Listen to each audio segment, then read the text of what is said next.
Hello friends, स्वागत है आपका विगेश 2.0 में। आज हम बात करने वाले हैं बेसिक इलेक्ट्रिसिटी का पूरा थ्योरी क्लासेस पूरा चलेगा। 1.5-2 घंटे का क्लास रहने वाला है। आप वीडियो को फुल वॉच कीजिएगा, क्या क्या इसमें टॉपिक रहेगा उसके बारे में हम चर्चा करेंगे, ठीक है। तो देरी ना करते वीडियो को कर दे स्टार्ट। इससे पहले हमने एक बेसिक इलेक्ट्रिसिटी का जो हमने वीडियो डाला हुआ है उसके बाद का ये टॉपिक है। तो आज के बाद पूरे हमने टॉपिक को क्लियर कर दूंगा, पूरा बेसिक इलेक्ट्रिसिटी खत्म हो जाएगा, ठीक है। तो आप वीडियो को ध्यान से देखिए हम क्या पढ़ाने वाले हैं इसमें। पहले प्रतिरोधों का संयोजन पढ़ाएंगे। प्रतिरोधन श्रेणी क्रम में क्या है, समांतर क्रम क्या है, विद्युत शक्ति क्या है ना। विद्युत शक्ति क्या है, विद्युत ऊर्जा क्या होती है, किरचॉफ का नियम क्या है, किरचॉफ का विद्युत धारा का नियम क्या है, किरचॉफ का वोल्टता का नियम क्या है। व्हीटस्टीन सेतु की बात करेंगे, किसकी बात करेंगे, व्हीटस्टीन सेतु की बात करेंगे। उसके बाद बात करेंगे वैद्युत क्षेत्र की बात करेंगे, वैद्युत वैद्युत बल रेखाएं बात करेंगे, वैद्युत बल रेखाओं के गुण क्या होते हैं। उसके बाद वैद्युत क्षेत्र की तीव्रता के बारे में बात करेंगे, वैद्युत विभव के बारे में बात करेंगे, विभव प्रवणता के बारे में बात करेंगे। पदार्थों के प्रतिरोध पर ताप का क्या प्रभाव होता है इसके बारे में बात करेंगे। प्रतिरोध ताप गुणांक क्या होता है इसके बारे में बात करेंगे।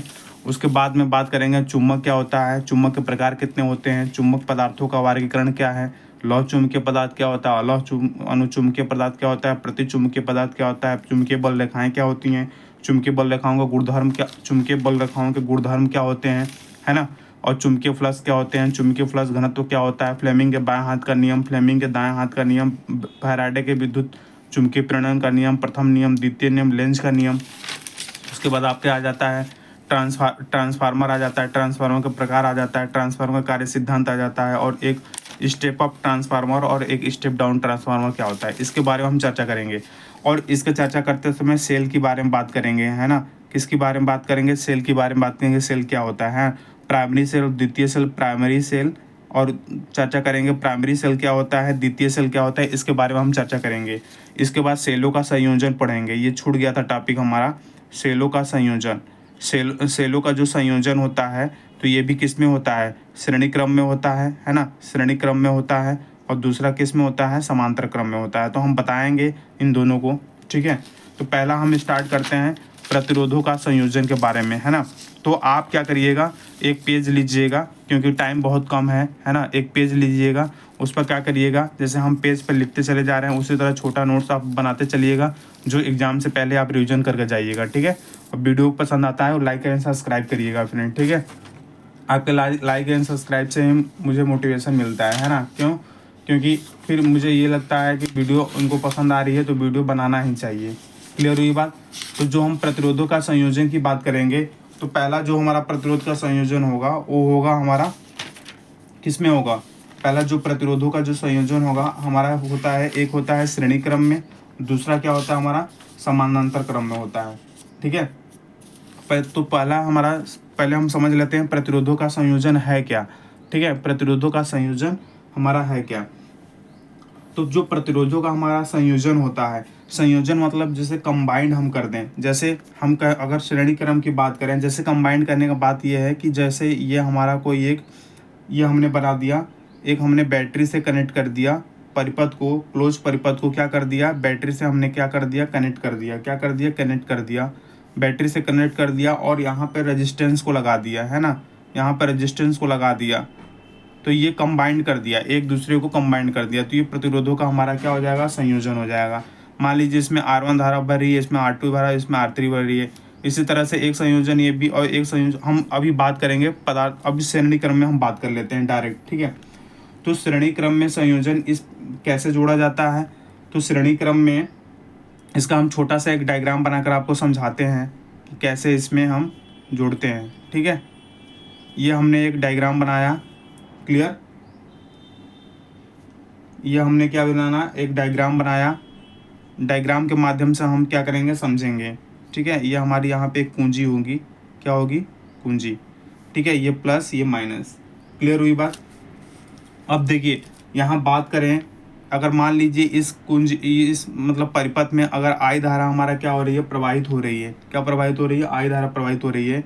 ये हमारा ए हो गया, ये हमारा बी हो गया, और यहाँ पे हमारा सी हो गया। इसमें R1 प्रतिरोध प्रवाहित हो रहा है, इसमें R2 प्रतिरोध है, ये R3 प्रतिरोध है, ठीक है। अब देखिए हम जो मेन जो टॉपिक जो डिस्कस करेंगे, क्या करेंगे, मेन इस पे क्या क्वेश्चंस बनता है। तो प्रतिरोध, अगर प्रतिरोध श्रेणी क्रम में है, इस पे पहला क्वेश्चन बनता है इसमें क्या कांस्टेंट रहता है। तो आप बोलेंगे सर इसमें प्रतिरोध के श्रेणी क्रम में जो होता है धारा एक समान होती है। पहला क्वेश्चन, धारा एक समान होगी, ज़्यादा लंबा नहीं करेंगे। क्या होगी, पहला होगा कि धारा एक समान रहेगी। इसमें धारा एक समान रहेगी, लेकिन जो वोल्टेज होंगे क्या होंगे, असमान होंगे। क्या होंगे, असमान होंगे। क्लियर होगी बात, वोल्टेज क्या होंगे, असमान होंगे। अगर मान लीजिए पहले परिपथ में धारा यहाँ से आई प्रवाहित हुई, तो इसमें इस रेजिस्टेंस में आई प्रवाहित होगी, इसमें भी आई होगा, इसमें भी आई होगा, यानी धारा कांस्टेंट हो गया। क्लियर हुई बात। जब धारा कांस्टेंट हो गया तो हम ओम्स लॉ क्या जानते हैं कि V बराबर I इंटू आर होता है कि नहीं होता है। V बराबर I इंटू आर होता है। तो अगर वोल्टेज पहले में अगर वोल्टेज V1 है ना, I क्या है हमारा समान है, और दूसरे में हमारा क्या है R1 है ना। पहले में क्या है R1 है, तो V1 बराबर I R1 हो जाएगा, है ना। इसी तरह से V2 निकालेंगे तो I R2 हो जाएगा। इसी तरह से V3 निकालेंगे तो I R3 हो जाएगा। अब क्या करेंगे, वोल्टता क्या होती है, धारा एक समान होती है ना। धारा एक समान होगी, इसमें धारा समान लेकिन वोल्टता अलग अलग होगी। ठीक है। अब क्या करेंगे, तीनों समीकरण को क्या करेंगे, आपस में हम क्या करेंगे, जोड़ देंगे। तो V बराबर हो जाएगा V1 plus V2 plus V3। Clear. यहाँ से कर देंगे I R बराबर हो जाएगा I R1 plus I R2 plus I R3 हो जाएगा। क्लियर हुई बात। I हम कॉमन ले लेंगे तो R बराबर हो जाएगा R1 plus R2 plus R3, और I हमने कॉमन ले लिया तो I से कट जाएगा। तो आप यहाँ से कह सकते हैं कि R बराबर क्या हो जाएगा, R1 plus R2 plus R3 हो जाएगा। तो ये आपका श्रेणी क्रम में संयोजन का फार्मूला हो गया। कैसे क्वेश्चंस कैसे पूछेगा, जैसे बोल देगा यहाँ पे R का प्रतिरोध का मान देगा 2 ओम, 3 ओम, 4 ओम, तो बोल देगा श्रेणी क्रम में इसका तुल्य प्रतिरोध बताइए। तो इन सभी को जोड़ करके आप तुल्य प्रतिरोध बता सकते हैं। श्रेणी क्रम में एक क्वेश्चंस और भी पूछता है, यहाँ हम आपको बता दे रहे हैं, समांतर क्रम में यहाँ बता देंगे। श्रेणी क्रम में क्वेश्चन जो पूछता है, पहला क्वेश्चन पूछता है कि समान धारा प्रवाह, पहला क्वेश्चन होता है कि इसमें क्या होगी, कि पहला होगा समान धारा प्रवाहित होगी। ध्यान दीजिएगा, पहला क्या है, समान धारा प्रवाहित होती है। दूसरा क्या होता है, इसमें इनके बीच जो विभवांतर होता है, विभवांतर है ना, विभवांतर क्या होता है, भिन्न भिन्न होता है। क्या होता है, विभवांतर जो होता है क्या होता है दोस्त, भिन्न भिन्न होता है। ठीक है। और तीसरा होता है कि यदि एक इसका प्रतिरोध टूट जाता है, अगर एक प्रतिरोध अगर इसका टूट जाए, अगर टूट जाता है, अगर एक प्रतिरोध इसका टूट जाता है ना, तो परिपथ क्या होता है, तो सभी प्रतिरोधों में जो हमारी धारा होगी, सभी प्रतिरोधों में जो हमारी धारा होगी, सभी प्रतिरोध में धारा होगी, वो क्या होगी, रुक जाएगी, रुक जाएगी, रुक जाएगी। ठीक है, रुक जाएगी। सभी प्रतिरोधों में जो धारा है वो क्या है, रुक जाएगी। क्या होगी दोस्त, रुक जाएगी। अब देखिए प्रतिरोध, ये हमें समझाया श्रेणी क्रम में क्या क्या क्वेश्चन पूछता है। एक सबसे ज़्यादा इम्पोर्टेंट जो आपसे पूछता है, सबसे ज़्यादा इम्पोर्टेंट जो पूछता है, क्या पूछता है, सबसे ज़्यादा इम्पोर्टेंट ये पूछता है कि श्रेणी क्रम संयोजन में, श्रेणी क्रम में जो हमारे संयोजित क्या होते हैं, संयोजित जो हमारे जो प्रतिरोध होते हैं, है ना, संयोजित मतलब समान श्रेणी क्रम में जो हमारे प्रतिरोध लगे होते हैं, उसका जो तुल्य प्रतिरोध होता है, तुल्य प्रतिरोध का मतलब पूरा जो टोटल प्रतिरोध होता है, तुल्य प्रतिरोध जो होता है उनके योग के, है ना, बराबर होता है। योग के क्या होता है, बराबर होता है ना। सपोज दैट अगर हम बात करें, देखिए कहने का मतलब सपोज दैट बात करें कि इसका प्रतिरोध R1 का 3, 4, 5 है, तो इसका जो तुल्य प्रतिरोध होगा ये टोटल रेजिस्टेंस के बराबर होगा। इसका मतलब ये है। अब पूछता है एक क्वेश्चन और पूछता है, हम आपको बता दे रहे हैं, एक क्वेश्चन पूछता है कि श्रेणी क्रम में अगर मैं संयोजित कर रहा हूँ, श्रेणी क्रम में संयोजित कर रहा हूँ, तो जो इसका तुल्य प्रतिरोध होगा, तो इन तीनों के प्रतिरोधों का जो मान होगा ये तुल्य प्रतिरोध के मान से कम होगा, यानी तुल्य प्रतिरोध ज़्यादा होगा। क्या होगा, तुल्य प्रतिरोध ज़्यादा होगा। तो प्रतिरोध श्रेणी क्रम में जो हमारा तुल्य प्रतिरोध होता है सभी प्रतिरोधों से क्या होता है, ज़्यादा होता है। ये बात को ध्यान रखिए। क्यों ज़्यादा होता है, क्योंकि तीनों को जोड़ेंगे तो इसकी वैल्यू ज़्यादा आएगी, है ना, इसकी वैल्यू कम ही रहेगी। क्लियर होगी बात। तो ये रहा हमारा श्रेणी क्रम में। अगर हम समांतर क्रम की बात करते हैं किसकी बात करते हैं, अगर हम समांतर क्रम की बात करते हैं, इसमें क्या क्या है सेम समझ में आ गया ये, बिल्कुल। उसके बाद अगर हम प्रतिरोध के समांतर क्रम में अगर हम बात करते हैं, सपोज दैट ये हमारा हमने एक डायग्राम बनाया, अगर हमने एक डायग्राम बनाया यहाँ पे,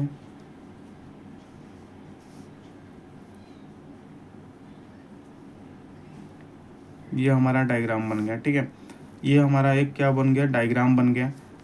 ये पॉजिटिव है ना, ये निगेटिव है ना, ये हमारा यहाँ से हमने क्या किया कि यहाँ ए पॉइंट है ना, ये बी पॉइंट है।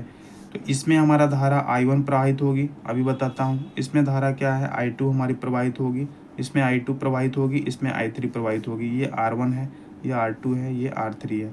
क्लियर हुई बात। अगर यहाँ से हमने धारा I प्रवाहित किया, बैटरी से हमने ये बैटरी से हमने वी वोल्टेज है, इसमें हमने क्या किया, धारा प्रवाहित किया, ये यहाँ पर पूंजी लगी है ना, I। तो क्या होगा कि ये धारा जो होगा, इस धारा का डिस्ट्रीब्यूट हो जाएगा, ठीक है।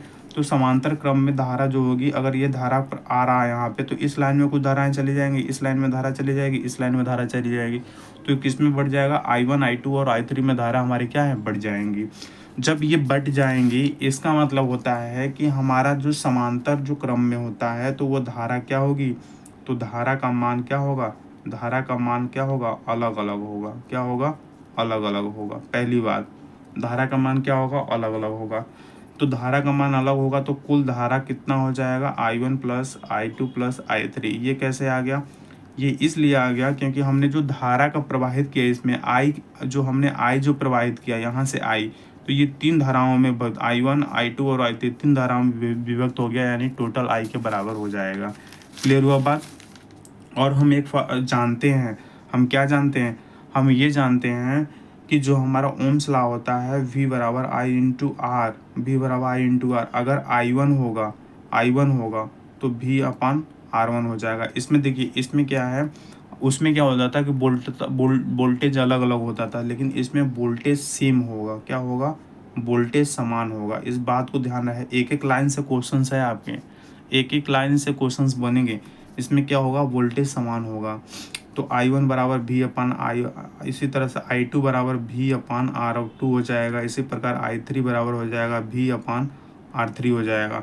इसमें पुट कर दीजिए तो I बराबर क्या हो जाएगा, V बाई R हो जाएगा, इसमें V बाई R1 हो जाएगा, इसमें V बाई R2 हो जाएगा, इसमें क्या हो जाएगा, V बाई R3 हो जाएगा।